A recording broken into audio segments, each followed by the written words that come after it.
Namaskar students, welcome to channel of DICS. I am happy to welcome you on the YouTube platform. आज जो हम मुद्दे के बारे में बात करना चाह रहे हैं दैट इज इंडिया और भारत. आपने सुना होगा कि भाई भारत के नाम की महाभारत हो रही है और इंडिया जो है अब भारत बनने जा रहा है. There are thousands of different speculations. So what is the basic of this? आज हम वो पढ़ेंगे कि आज ये पूरा मुद्दा क्या कहना चाह रहा है, प्लस गवर्नमेंट का क्या अभी स्टैंड है और गवर्नमेंट का स्टैंड ऐसा क्यों होना भी चाहिए. मतलब कि आज आम इंसान के लिए क्या इंडिया एक खराब टर्म है या इंडिया एक कॉलोनियल टर्म है, भारत बहुत अच्छा टर्म है या भारत कोई और दूसरा टर्म है, उसके बारे में आज चर्चा करने जा रहे हैं. सो सबसे पहले देखना हमें है कि थिंग क्या है. अब यहाँ पे देखिए कि इंडिया दैट इज भारत.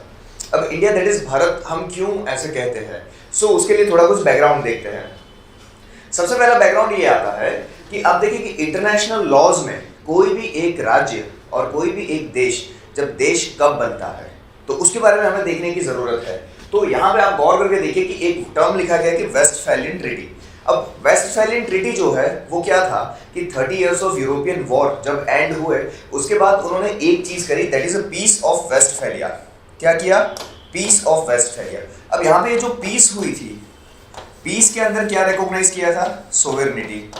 कि कोई भी एक ज्योग्राफी होगी जहां पे कोई एक इंडिपेंडेंट स्टेट है उसकी सोवेरेनिटी को रिस्पेक्ट की जाएगी. मतलब कि दूसरा राज्य उसके ऊपर अटैक नहीं कर पाएगा. मतलब कि उसकी जो सोवेरेनिटी है, उसका जो सार्वभौमत्व है, उसके ऊपर कोई भी प्रकार की आंच नहीं आएगी. वैसा हमें कहां से मिल रहा है? वेस्टफैलियन ट्रीटी से मिल रहा है. सो अभी सीन क्या चल रहा है इसके अंदर कि वेस्टफैलियन ट्रीटी के बाद जो है नेशन स्टेट बनने चालू हुए. क्या बनना चालू हुआ? नेशन स्टेट बनना चालू हुआ. तो नेशन जो टर्म है वो आता कहां से है पहले वो देखते हैं कि नेशन की हिस्ट्री क्या है. नेशन जो टर्म है वो वर्ड से आता है नासी. कौन सा वर्ड है यहाँ पे? नासी. नासी एक लैटिन लैंग्वेज का वर्ड है. नासी का मतलब क्या होता है? रेस. नासी का मतलब क्या हो जाएगा? रेस. रेस का मतलब टेक्निकली ऐसा होता है कि टू द पीपल. अब जहां पे ऐसा माना जाता है कि अगर आप एक ही पर्टिकुलर जियोग्राफी के अंदर रहते हो तो एक ही प्रकार की आपकी रेस डेवलप होगी. मतलब कि आपके जो टाइप ऑफ पीपल है वो similar type of people grow यहाँ पे करेंगे. अब क्यों ऐसा करेंगे? क्योंकि इस तरह से आपको देखना पड़ेगा कि जब आप एक ही जियोग्राफी के अंदर रहते हो तो आप पर्टिकुलर रेस डेवलप करते हो. पर्टिकुलर रेस डेवलप तो करते हो, उसके साथ साथ वे ऑफ लाइफ को डेवलप करते हो. क्या डेवलप करते हो? पर्टिकुलर वे ऑफ लाइफ को डेवलप करते हो कि किस तरह से आपका यहाँ पे पूरा कल्चरल सेटिंग है. और ये कल्चरल सेटिंग के ऊपर से माना जाता है कि दिस इज नेशन और नॉट. किससे माना जाता है? कल्चरल सेटिंग, कल्चरल इमोशन, उन सभी जो चीजें हैं जो क्या हो जाती है? एक हो जाती है. वो एक होने के साथ ही माना जाता है कि ये नेशन है या नहीं. फॉर एन एग्जाम्पल मैं बात करूं आपको कि इजराइल के बारे में. अब इजराइल जो है क्या वो 1948 में बना हुआ नेशन है? एब्सोल्युटली नहीं. इजराइल क्या सीन है? तो इजराइल 1948 के पहले भी वो एक नेशन हुआ करता था क्योंकि काफी सारे ऐसे लोग थे जो ज्यूइश थे, वो रह रहे थे कहाँ पे? जर्मनी में, अक्रॉस द यूरोप रह रहे थे. तो उन सभी को एक कॉमन क्या था? उनके पास एक कल्चरल आइडेंटिटी थी. कॉमन क्या था? उनके पास एक हिस्टोरिकल आइडेंटिटी थी या तो फिर उनके पास क्या था? एक रेशियल आइडेंटिटी थी. और ये सारी चीज मिलके ही क्या बनता है? नेशन बनता है. तो इजराइल जो है वो 1948 के पहले भी क्या था? एक नेशन था. बट 1948 में किस में कन्वर्ट हुआ? वो 1948 में वो कन्वर्ट हो जाता है नेशन स्टेट में. किस में कन्वर्ट होता है? नेशन स्टेट में. अब इंटरनेशनल लॉज जो है वो किसको रिकॉग्नाइज करते हैं? दे रिकॉग्नाइजेस नेशन स्टेट. मतलब कि वो नेशन तो होना चाहिए बट नेशन स्टेट बनना चाहिए. डिफरेंस क्या है वो समझ लेते हैं. नेशन जो है, नेशन क्या होता है? एक कल्चरल आइडिया है. जो अभी हमने बात करी इजराइल के एग्जांपल से, ये कल्चरल आइडिया है. उसके अंदर ऐसा कहा जाता है कि एक particular way of life create होती है because of on the basis of particular culture, on the basis of particular identity, on the basis of particular history. उस वजह से आपका क्या बन जाता है? नेशन बन जाता है. अब नेशन के अंदर जियोग्राफी जो है वो सेकेंडरी रहती है, कल्चरल और हिस्टोरिकल एस्पेक्ट फ्रंट पे रहते हैं. बट जब उसको नेशन को नेशन स्टेट बनना है तो नेशन स्टेट बनने के लिए क्या चाहिए? एक पर्टिकुलर डिमार्केटेड ज्योग्राफी चाहिए, प्लस उसके साथ साथ एक गवर्निंग बॉडी चाहिए. क्या चाहिए? गवर्निंग बॉडी चाहिए. तब जाके क्या बनेगा? नेशन स्टेट बनेगा. समझ गए कि नेशन में क्या होता है? ये ज्योग्राफी और गवर्निंग स्टेट की उतनी ज्यादा रिक्वायरमेंट होती नहीं है. इवन तो जैसे कि आप समझ लीजिए कि वापस जर्मनी के एग्जांपल के ऊपर आते हैं कि जो ज्यूज थे वो जर्मनी में रहते थे, कोई अमेरिका में रह रहे थे, कोई अक्रॉस द यूरोप रह रहे थे. बट उन सभी के दिमाग में एक उनकी ख्यालात तो था. And that was Jewish state. अब जो ज्यूइश स्टेट का एग्जांपल था वो क्या हो गया, उनका नेशन हो गया। बट क्या वो नेशन के पास अभी फिलहाल कॉमन गवर्निंग बॉडी है? तो वो नहीं थी। और वो कब आई? 1948 में आई। तो 1948 में वो क्या बनते हैं? नेशन स्टेट बनते हैं। जैसे कि हम इंडिया के बारे में बात करें तो इंडिया में इंडियन इंडिपेंडेंस मूवमेंट के पहले हमारे पास करीबन 560 प्लस डिफरेंट प्रिंसली स्टेट्स थे। बट सभी के अंदर क्या था? एक एकता की भावना थी, सॉलिडारिटी की भावना थी। और वही क्या था? इंडियननेस, या तो फिर हम कहते थे भारतीयता। और ये जो भारतीयता जो है ना वो हमें नेशन बनाती है। बट आफ्टर 1947 जब वो भारतीयता एक ही ज्योग्राफी के अंदर बनती है, वो भारतीयता एक कॉन्स्टिट्यूशन असेंबली बनाती है, वो भारतीयता एक कॉन्स्टिट्यूशन बांधती और कॉन्स्टिट्यूशन के बेस के ऊपर गवर्नमेंट को जब चलाती है, तब जाके हम उसको क्या कहते हैं कि nation state. So nation state currently recognised by international law. अब उसके अंदर दो तीन चीजें आती है। एक नाम आपने सुना होगा सिटी स्टेट। क्या नाम सुना होगा? City state. तो जब ये रोमन अंपायर था तो रोमन अंपायर के अंदर ऐसे सिटी स्टेट हुआ करते थे। जैसे एग्जांपल क्या क्या है? एथेंस है, स्पार्टा है। तो उस तरह के जो अलग अलग जो सिटी है वो पर्टिकुलर खुद के अंदर ही एक स्टेट थे। तो वैसे भी सिटी स्टेट हो सकते थे। आज के जमाने में भी सिटी स्टेट है, जैसे कि दुबई। दुबई एक अमीरात भी है। आपने नाम सुना होगा कि दुबई, राइट? दुबई जो है वो एक अमीरात है, वहां पे खुद की गवर्निंग बॉडी है। फिर बाजू में अभी अबू धाबी है, उसकी एक गवर्निंग बॉडी है। फिर उसके बाजू में शारजहां है, उसकी एक गवर्निंग बॉडी है। तो इस तरह से अलग अलग मिलके सारे जो है वो क्या है, आज की एक सिटी भी है और क्या है, अमीरात भी है। तो वो भी एक एग्जाम्पल आपको सिटी स्टेट का यहाँ पे मिल जाता है। बट क्या वो नेशन स्टेट है? नहीं। तो नेशन स्टेट होने के लिए ये दुबई, अबू धाबी, शारजहां वगैरह को क्या बनना पड़ता है? UAE, यूनाइटेड अरब अमीरात। जब ये UAE बनता है तब जाके हम उसको कहते हैं नेशन स्टेट। अब आप आई गेस आपको ये जो फंडामेंटल है पूरा क्लियर हो चुका होगा। उसके बाद जो देखते हैं हम कि पर्टिकुलरली ये जो कंसर्न है वो कंसर्न हमारे कॉन्स्टिट्यूशन में कैसे कहा गया है। तो कॉन्स्टिट्यूशन अगर देखोगे तो उसमें क्या आएगा कि part 1 the union and it's territory. उसके आर्टिकल 1 के अंदर क्या लिखा है? तो India that is Bharat shall be a union of state. क्या लिखा है? Shall be a union of different state. अब भारत को क्या बनने की जरूरत है? भारत क्या बन रहा है अभी फिलहाल? स्टेट से क्या बन रहा है? नेशन स्टेट बन रहा है। अब नेशन से नेशन स्टेट बन रहा है। जब ये नेशन स्टेट बन रहा है तो वो किस तरह से बन रहा है? अलग अलग स्टेट्स के यूनियन को इकट्ठा होके बने। मतलब कि 560 प्लस जो प्रिंसली स्टेट थे वो सारे मिलके क्या बने आज? इंडिया। और वही इंडिया जो है उसको हम दूसरे कौन से नाम से जाने जाते हैं? भारत। अब ये जो वर्ल्ड के अंदर ऐसे काफी सारे ऐसे नेशंस हैं जिनके पास दो दो नाम है। जैसे कि हम बात करें जर्मनी की, अगर वो इंग्लिश में लिखेंगे तो नाम आएगा जर्मनी, बट जब वो उनकी जर्मन लैंग्वेज डॉइच लैंग्वेज में लिखेंगे तो आएगा डॉइचलैंड। तो ये भी चीज सही है।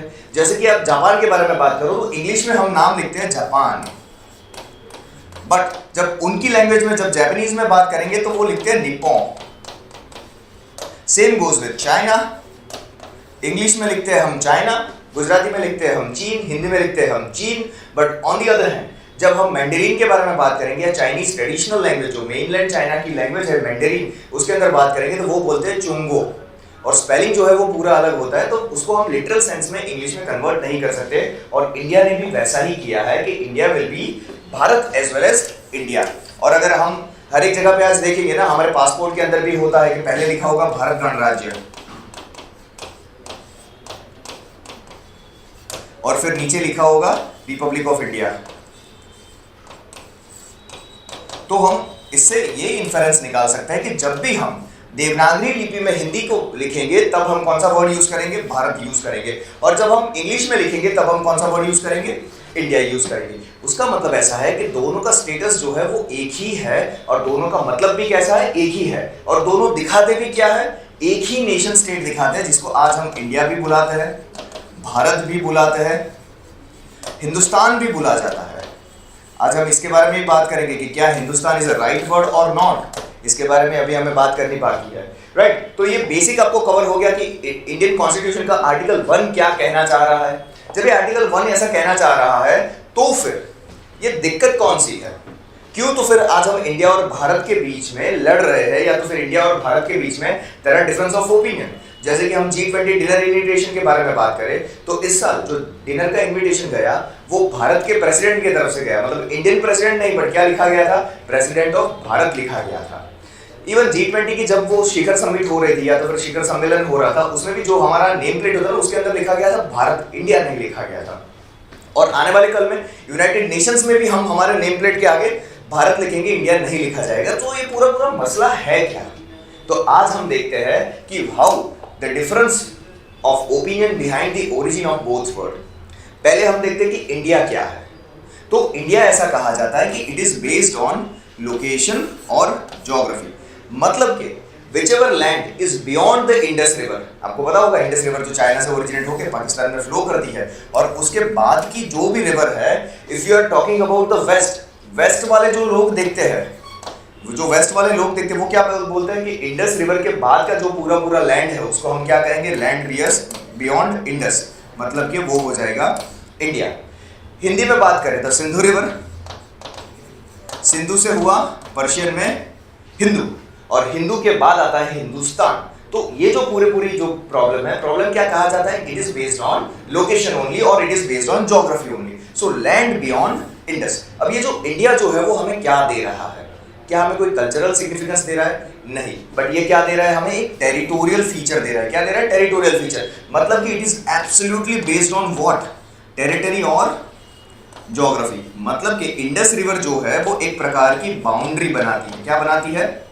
बाउंड्री बनाती है, और वो बाउंड्री के बियॉन्ड जो भी लैंड होगी उनको हम कहेंगे लैंड ऑफ इंडस और इंडिया, और वहां पे रहने वाले जो लोग हैं उसको क्या कहेंगे? इंडियन कहेंगे। क्या कहेंगे? इंडियन कहेंगे। तो it gives us physical identity. What it gives? It gives every citizen a kind of physical identity कि आपका ओरिजिन क्या है। तो ओरिजिन हमारा सभी का कहां पे है? तो बियॉन्ड द इंडस बाउंड्री। अब वो नॉर्थ में भी हो सकता है, साउथ में भी हो सकता है, राइट, ईस्ट में भी हो सकता है, और वेस्ट गुजरात जैसे एरिया में भी हो सकता है। तो इस तरह से हमें ये क्या दे रहा है? एक प्रकार का फिजिकल फीचर और फिजिकल आइडेंटिटी दे रहा है। अब दूसरा क्या है कि भारत क्या आता है?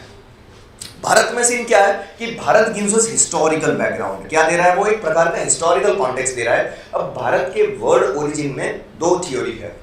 एक ऐसा कहा जाता है कि जो दुष्यंत का पुत्र भरत था। क्या था? भरत। अब जो वो भरत था, भरत के क्षेत्र से नाम आता है भारत। एक ये भी है। दूसरा ऐसा कहा जाता है कि जो जैन के तीर्थंकर है आदिनाथ। कौन है?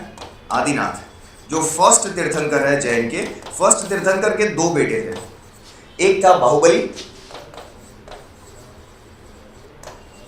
और दूसरा था भरत चक्रवर्ती।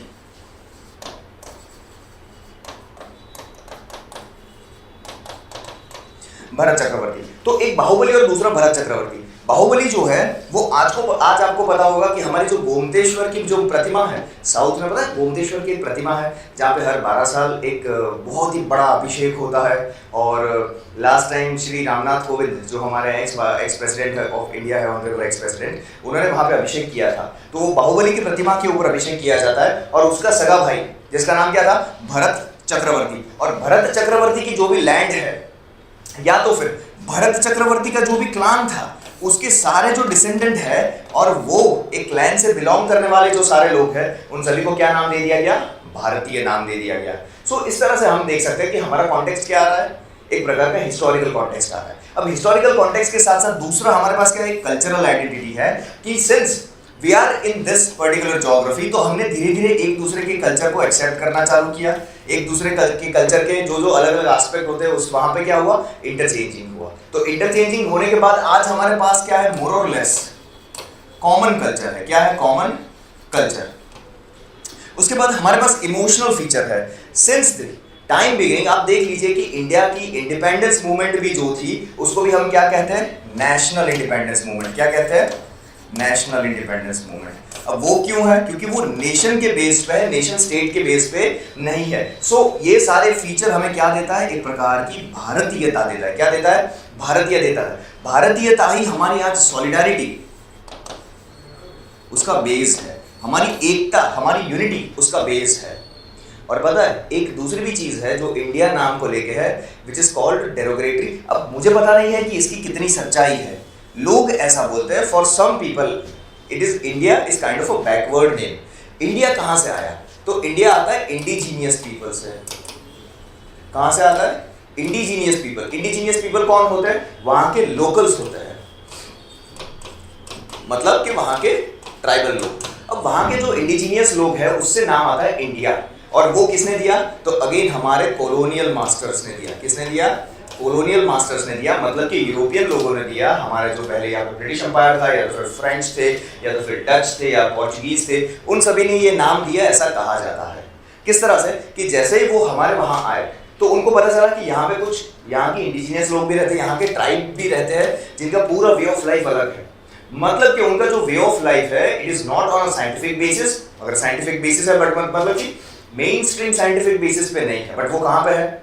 उनका ट्रेडिशनल लेवल पे है। ट्रेडिशनल लेवल पे है मतलब कि उन्होंने ऐसा टर्म दिया कि ये जो लोग हैं जिसको हम इंडियंस कहेंगे वो कैसे होंगे? लेस सिविलाइज्ड होंगे। कैसे होंगे? Less civilized. अब लेस सिविलाइज्ड हो गए तो वो हमारे लिए ऑब्वियसली टर्म कैसा हो जाता है? हमारे लिए खराब टर्म हो जाता है, एक इंसल्ट हो जाता है। उसके एग्जांपल ऐसा कहा जाता है कि जब यूरोपियंस अमेरिका पहुंचे तो उन्होंने क्या नाम दे दिया? Red Indians. जब वो कैरेबियन आइलैंड पहुंचे तो क्या नाम दे दिया? वेस्ट इंडियंस, क्योंकि वो ईस्ट में नहीं था, वेस्ट में था। और हमारे वहां आए तो हमारा क्या नाम दे दिया? इंडियंस। तो इस तरह से ये जो इंडियन टर्म है वो किसी किसी के लिए क्या हो जाती है? एक खराब टर्म या इंसल्टिंग टर्म हो जाती है। तो इस तरह से दोनों का ओरिजिनेशन है। अब इसमें मतांतर हो सकते हैं, आप कोई भी एक पक्ष में हो सकते हैं, मेरे जैसे दोनों पक्ष में भी हो सकते हैं। So it is okay. But इसमें ऐसा है कि इंडिया और भारत के अंदर अगर हम देखने जाए तो हमारे सारे लोगों को कनेक्ट क्या करता है? वो भी एक चीज है ना कि हम सभी को कनेक्ट क्या चीज करती है? तो कनेक्ट क्या करती है? तो फेस्टिवल्स। हमारे फेस्टिवल्स देखिए आप, अक्रॉस द इंडिया सारे फेस्टिवल्स जो है वो हर कोई लोग एंजॉय करते हैं। मकर संक्रांत नॉर्थ में भी एंजॉय होता है, साउथ में भी एंजॉय होता है। होली जो है वो ईस्ट में भी एंजॉय होता है, वेस्ट में भी एंजॉय होता है। दुर्गा पूजा सिर्फ आज वेस्ट बंगाल का नहीं हो गया बट पूरे भारत का हो गया है। तो इस तरह से हमारे जो अलग अलग फेस्टिवल है वो सारे लोग एंजॉय करते हैं। साथ में हमारा जो ड्रेसिंग है, पैंट शर्ट हो, धोती कुर्ता हो, साड़ी हो, अलग अलग प्रकार की साड़ी पहनते हैं, बट चीज क्या है कि कॉमन ड्रेस। फूड हैबिट्स देख लीजिए, हमारा स्टेपल फूड देख लीजिए across the geography, rice, wheat, millets, ये सारे क्या है? हमारे लिए एक प्रकार के स्टेपल फूड है और वो कॉमन फूड हैबिट्स बना देता है। प्लस शेयर्ड हिस्ट्री हमारी इंडस वैली सिविलाइजेशन से। इंडस वैली सिविलाइजेशन से we are sharing the history. हमारे ऊपर कितने ही आक्रमण हुए, हमारे अंदर से भी कितने भी रिवॉल्ट आए, बट एक चीज है कि वो हिस्ट्री के दम पे आज हम सारे कैसे हैं? जुड़े हुए हैं, वननेस की तरह जुड़े हुए हैं। प्लस शेयर्ड ज्योग्राफी, हमारे वहाँ ऐसा तो है नहीं ना आइलैंड अलग अलग बने हैं, सारे लोग लैंड से कनेक्टेड है। तो हमारा जो इंटर लैंड जो ट्रांसफर होना चाहिए, माइग्रेशन होना चाहिए, कनेक्शन होना चाहिए, वो सारा भी कैसा है? That is in favour. अब एक चीज आती है जो अलग हो जाती है, दैट इज रेस। हमारे वहाँ एक रेस नहीं है, कोई लोग आर्यंस है, कोई लोग द्रविडियंस है, कोई लोग मंगोलॉइड है, कोई लोग ऑस्ट्रेलॉइड है। तो इस तरह से 6 से 7 अलग अलग रेस बन जाती है और ऐसी 22 अलग अलग लैंग्वेजेस भी बन जाती है। बट फिर भी because of the above functions हम सारे कैसे हैं? We are sharing one term that is called भारतीयता। हम सारे कैसे? भारतीयता एक इमोशनल बॉन्ड से जुड़े हुए हैं। और इमोशनल बॉन्ड हमारा कहाँ पे दिखा था? हमारी स्वतंत्रता की लड़त में दिखा था। तो नाम ही क्या था उसका? National independence movement. राइट, ये किसकी मूवमेंट है? नेशनल इंडिपेंडेंस मूवमेंट है। नेशन स्टेट तो अभी तक बना भी नहीं है, उसके पहले की इंडिपेंडेंस मूवमेंट है। सो हम नेशन पहले से ही शेयर करते हैं, नेशन स्टेट अब 1947 के बाद हम बनेंगे। अब इसमें एक चीज आती है कि रिलीजन कहाँ पे स्टैंड करता है। रिलीजन का डिफरेंस जो है वो भी एक डोमिनेंट फैक्टर है। लैंग्वेज का डिफरेंस जो भी वो भी एक डोमिनेंट फैक्टर है, जो अब हम अगली स्लाइड में देखेंगे कि क्या सीन है। अब जो रिलीजन और लैंग्वेज के बारे में जब हम बात करते हैं तो वहां पे एक टर्म आ जाता है कि क्या Hindustan can explain the India's national identity? तो I would say no, it does not explain. क्यों इट डज नॉट एक्सप्लेन? क्योंकि जो हिंदुस्तान है वो क्या दिखाता है? मेजोरिटेरियनिज्म दिखाता है। क्या दिखाता है? मेजोरिटेरियनिज्म दिखाता है। मतलब कि जो हिंदू लोग हैं उनका ही ये लैंड है। सिर्फ किसका लैंड है? हिंदू लोगों का लैंड है। But on the other hand हम भारतीय देखेंगे तो भारतीय क्या है कि उसके अंदर हिंदू भी आ सकते हैं, मुस्लिम भी आ सकते हैं, सिख भी आ सकते हैं, ईसाई भी आ सकते हैं, पारसी भी आ सकते हैं, जैन, बौद्ध, हर एक कम्युनिटी आ सकती है जो एक अम्ब्रेला टर्म के अंदर काउंट होगी, दैट इज भारतीय। सो हमारे लिए जो हिंदुस्तान वर्ड है ना वो कैसा हो जाता है? मोनोटर्म हो जाता है, वो हमारी मल्टीकल्चरल आइडेंटिटी दिखाता नहीं है। ये क्या दिखा देता है? वन रिलीजन डोमिनेंस दिखा देता है, माइनॉरिटी का वहां पे कोई भी रोल प्ले नहीं होता, वो सिग्निफाई करता है। बट उसके सामने जो भारतीयता है वो क्या दिखाएगी? एक प्रकार की यूनिटी दिखाएगी। तो फिर पाकिस्तान का नाम पाकिस्तान होना, क्या वो सही है? देख लेते हैं। यस, एब्सोल्युटली सही। पाकिस्तान के लिए जो पाकिस्तान का नाम है ना, वो सही है, क्योंकि वहां पे उन्होंने क्या अडॉप्ट किया है? One nation one religion adopt किया है। और one nation one religion adopt करने के साथ पूरी उनकी जो नेशन स्टेट है ना, वो किसके बेसिस पे बनी है? रिलीजन बेसिस पे बनी है। पहले अगर हम 1971 के पहले देखें तो there was west Pakistan and east Pakistan. तो फिर 1971 में ये जो ईस्ट पाकिस्तान है वो अलग क्यों हुआ? क्यों अलग हुआ? क्योंकि उनकी लैंग्वेज क्या थी? बांग्ला। लैंग्वेज क्या थी? Bangla. Difference of language, it became the major factor behind the separation of two nation. अब आप देखिए कि सिर्फ वहां पे धर्म कौन सा था? अगेन इस्लाम। धर्म कौन सा है? Again Islam. बट बांग्ला एक लैंग्वेज का डिफरेंस जो है ना, वो पूरा सुपरसीड कर गया और फिर वो स्ट्रेंथ दिखा दी उन्होंने कि बांग्ला लैंग्वेज स्पोकन लोग जो है उसकी स्ट्रेंथ अलग है। वैसा हमने 1953 में भी देखा, जो आंध्र प्रदेश अलग हुआ, पोटी श्री रामलू के जो अनशन थे उसको अंत करते हुए, मतलब उनकी जो देहांत हो, देहांत के बाद हमारा आंध्र प्रदेश बना on the line of language. तो लैंग्वेज कभी कभी रिलीजन से भी ऊपर बढ़ के हो जाती है, तो ये आपको ध्यान रखने की जरूरत है। अब ऐसा है कि क्या हम ही ऐसा है कि जो नाम चेंज करने के बारे में सोचते हैं या तो फिर हमें नाम चेंज करना चाहिए? नहीं, ऐसा नहीं। देयर आर ढेर सारे example, there are plenty of examples across the world जहां पे उन्होंने नाम क्या है? चेंज किया है। कौन से? पर्शिया बन गया ईरान, बर्मा बन गया Myanmar, south and north Holland unify होके क्या बन गया? द नेदरलैंड्स बन गया। आयरिश फ्री स्टेट क्या बन गया? आज आयरलैंड बन गया। सेलोन जो कॉलोनियल नाम था, चेंज करके क्या बना दिया उन्होंने? श्रीलंका, जिसके अंदर तमिल भी लैंग्वेज होगी और सिंहली भी लैंग्वेज होगी। तमिल भी होगी और सिंहली भी होगी। और टर्की जो है वो क्या हो गया? तुर्की हो गया। क्या हो गया? तुर्की हो गया। अब ये जो है उन्होंने सारे नाम चेंज किए। अब वो नाम चेंज कैसे किए उन्होंने? तो ये नाम चेंज होते हैं इंटरनेशनली, और इंटरनेशनली नाम चेंज करने के लिए आपको जाना पड़ता है कहाँ पे? यूनाइटेड नेशंस जाना पड़ता है। कहाँ पे जाना पड़ता है? United Nations. अब यूनाइटेड नेशंस में नाम चेंज करने के लिए क्या जरूरी है? उसकी क्या प्रोसीजर है? कोई बड़ी प्रोसीजर है नहीं, it is a so simple process. United Nations का कहना ऐसा है कि we responded to a formal request delivered to us by the government. मतलब कि सिर्फ आपको एक फॉर्मल रिक्वेस्ट ड्राफ्ट करके भेज देनी है कि कल से हमारा नाम ये रहेगा, so we consider them as they come. जैसे कि आज आती है तुरंत ही हम उसको मान लेते हैं कि हाँ भाई आपको आज भारत नाम लिखवाना है, भारत लिखवा दीजिए, हिंदुस्तान लिखवाना है, हिंदुस्तान लिखवा दीजिए, इंडिया लिखवाना है, इंडिया लिखवा दीजिए, वी डू नॉट माइंड। सो हमारा नाम भी अगर वहां पे यूनाइटेड नेशंस में भारत हमें लिखवाना हो तो फिर कोई बड़ा सा अमेंडमेंट करने की जरूरत है नहीं। बट हमें भारत के अंदर इंडिया को रिप्लेस कर देना हो, अब इंडिया जो टर्म है ना वो हमें रखनी ही ना हो, इंडिया टर्म को बिल्कुल हमें डू अवे हो जाना हो और सिर्फ भारत के ऊपर कॉन्सेंट्रेट करना हो, तो क्या प्रोसीजर है? तो कॉन्स्टिट्यूशनल मैंडेट ये कहता है कि government has to bring a bill, और bring a bill to amend article number 1। कौन सा? आर्टिकल जो 1 है उसको चेंज करना पड़ेगा, जिसमें लिखा जाता है कि इंडिया दैट इज भारत, उसको चेंज करना पड़ेगा। अब वो किस तरह से चेंज करेंगे? तो वो चेंज करने के लिए गवर्नमेंट को चाहिए स्पेशल मेजॉरिटी। क्या चाहिए? Special majority. Article 368 of the constitution empower the parliament to change the constitution.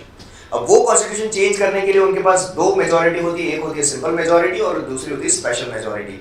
एक एक्सेप्शन भी है कि special majority along with the 50% of the state affirmation, वो हमने जीएसटी के टाइम पे देखा था। बट यहां पे सिर्फ क्या है कि सिंपल मेजॉरिटी की जरूरत है, मतलब कि 2/3 of the legislator present and voting, और ओवरऑल क्या हो जाना चाहिए? जितने भी एब्सेंट जो भी है या नहीं है वो सारा 50% से प्लस वोट होना चाहिए। अगर इस तरह से हमने वो बिल पास कर दिया तो बिल पास करने के साथ हमारा जो इंडिया जो नाम है वो परमानेंटली निकल जाएगा और फिर हमारा नाम अब से क्या हो जाएगा? भारत हो जाएगा। बट आपको लगता है कि ऐसा हम कुछ करेंगे? आइए देखते हैं कि गवर्नमेंट का क्या कहना है। राइट, गवर्नमेंट का क्या कहना है? Union minister Anurag Thakur he clarifies that कि इट इज जस्ट और जस्ट रूमर्स हम कुछ ऐसा करने की जरूरत नहीं है, हम कोई भी चीज करने के फेवर में इस तरह से नहीं है, ना ही हम इंडिया बदलेंगे ना ही हम भारत बदलेंगे, जो भी हम इंटरचेंजेबली नाम को यूज करते रहेंगे। सो इस तरह से अगर नाम यूज होता रहेगा, सो व्हाट इज फाइनल वर्डिक्ट, क्या होना चाहिए? अब देखिए, एक स्कॉलर ने ऐसा कहा था कि जो इंडिया दैट इज भारत है ना, उसके बदले हमें भारत दैट इज इंडिया कर देना चाहिए, क्योंकि भारत हमारे कल्चर को रिप्रेजेंट करता है, रिच हिस्ट्री को रिप्रेजेंट करता है, रिच हमारे इंडियन नेशनल मूवमेंट को रिप्रेजेंट करता है, हमारे पूरी हिस्ट्री को रिप्रेजेंट करता है। सो दैट्स व्हाई नाम क्या हो जाना चाहिए कि भारत दैट इज इंडिया। हमें फोर फ्रंट पे भारत यूज करना चाहिए और सेकेंडरी टर्म में इंडिया यूज करना चाहिए। और मेरा मानना ऐसा है कि हमें दोनों टर्म के बारे में कोई दिक्कत तो होनी नहीं चाहिए। अब दोनों टर्म में दिक्कत क्यों हो? हमारी इंटरनेशनल आइडेंटिटी अभी इंडिया से ही बनी हुई है, भारत से अभी धीरे धीरे बनना चालू होगी। सो लेट अस यूज बोथ। क्या ही उसमें खराब चीज है? अब इंडिया जो है वो सिर्फ और सिर्फ कॉलोनियल नाम तो है ही नहीं। इंडिया क्या है? एक ज्योग्राफिकल नाम है, वो भी वी कैन एक्सेप्ट इट। और भारतीय क्या है? हमारा कल्चरल नाम है। So let us accept both. दोनों को एक्सेप्ट करके हम आगे बढ़ेंगे और दोनों के टुवर्ड्स रिस्पेक्टफुल रहेंगे। अब इंडिया को गाली की तरह हम यूज नहीं कर सकते, ना ही भारत को कोई बहुत बड़ा चढ़ा हम कर। देखिए, दोनों चीज क्या है? बैलेंस होनी चाहिए, मतलब दोनों एक रिस्पेक्टफुल होना चाहिए, क्योंकि दोनों का नाम कहाँ पे लिखा गया है? कॉन्स्टिट्यूशन में लिखा गया है। And as a Indian citizen we should respect the constitution, and constitution को रिस्पेक्ट करके हमारे जो फोर फादर्स है जिन्होंने कॉन्स्टिट्यूशन बनाया उसकी हम रिस्पेक्ट कर रहे हैं। मतलब कि गांधी जी से लेके अम्बेडकर, नेहरू जी से लेके सरदार पटेल, सभी की हम यहाँ पे रिस्पेक्ट कर रहे हैं, वैसा दिखाएगा। And we should respect it. वो हमारे फंडामेंटल ड्यूटी में भी कहा गया है कि we should respect our historical culture, we should respect our national independence movement. So that's how we will keep using both term, India as well as Bharat. अगर आपको कॉमनली बताना है तो यू कैन कंसिडर बोथ। और दूसरा, अगर आपको ऐसा है कि नहीं मुझे भारत ज्यादा यूज करना है, you can easily use it and I will be happy to welcome it. ठीक है, चलिए दोस्तों, thank you very much for listening to us. I hope ये वीडियो में आपको काफी सारी जानकारी मिली होगी, काफी सारे फंडामेंटल मिले होंगे, काफी सारे फैक्ट्स मिले होंगे, difference of opinion, difference of origin, वो सारी चीज मिली होगी। And please keep commenting on our video so that we should know कि हमें क्या क्या चीजें अच्छी करनी है, कौन सी सीरीज को कंटिन्यू करना है। Thank you very much, see you next time.